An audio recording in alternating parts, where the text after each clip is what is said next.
Welcome to Strategy Saturday. I'm Charles Carillo, and today we're going to be discussing what is gain to lease. Have you always wanted to invest in real estate but didn't have the time, didn't know where to find the deals, couldn't get the funding, and didn't want tenants calling you?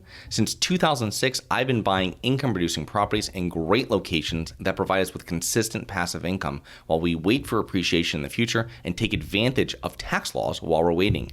And unlike your financial advisor, we invest alongside our investors in every property we purchase. Check out investwithharborside.com. If you like the idea of investing in real estate, if you like the idea of passive income, partner with us at investwithharborside.com. That's investwithharborside.com. In episode SS149, we spoke about loss to lease. In this episode, we will discuss what is gain to lease. Gain to lease is when a property's rental income is above market rates. Owner is actually earning more than the unit or the property's gross potential rent.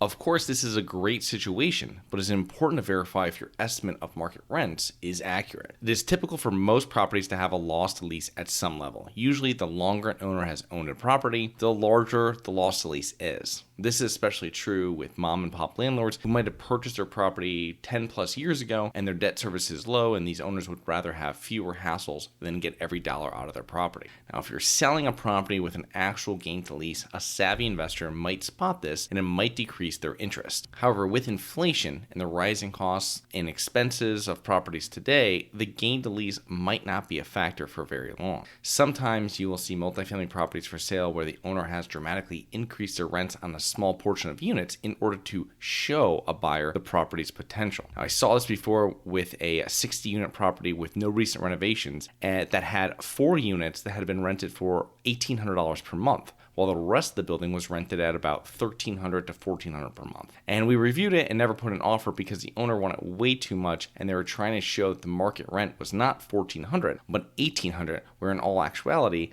they had a gain to lease. The other units would not have rented for $1,800 without considerable investment. They probably spent months trying to rent those 4 units at $1,800 and most likely rented them to people moving into Florida who did not know the neighborhood or the market rent and who'd most likely not renew their lease at the end of it. When I self-managed properties, my first rental properties in 2006 to 2012, I remember a few times when I actually had a gain to lease. It happened when I would price one of my units above market rent, not really knowing that, and I rented it. And then a year later, when that tenant wanted to move out and I went to re-rent it, I found it very difficult and ultimately had to lower it to a lower rental rate than the previous year's rent. Not the end of the world. And we were in a low inflationary time, so it wasn't a requirement to keep increasing rents dramatically to keep up with expenses, but not something you really want to do. Another personal example is in my first 2 years of being a landlord, I rented to all college students. And after those 2 years, as I started renting to more and more regular people, the rent I was receiving from regular people was less than that from college students. So for those couple years, I unknowingly had a gain to lease. If you're preparing your multifamily property for sale, you want to spend a year or so getting your rents as close to or even over market rate in order to maximize its value and hopefully maximize the sale price. Just make sure that when you're purchasing a property, you know what the actual market rents are. So I hope you enjoyed. Please remember to rate, review, subscribe, submit comments and potential show topics at globalinvestorspodcast.com. And if you're interested in actively investing in real estate, please check out our courses and mentoring programs at syndicationsuperstars.com. That is syndicationsuperstars.com. And look forward to 2 more episodes next week. See you then.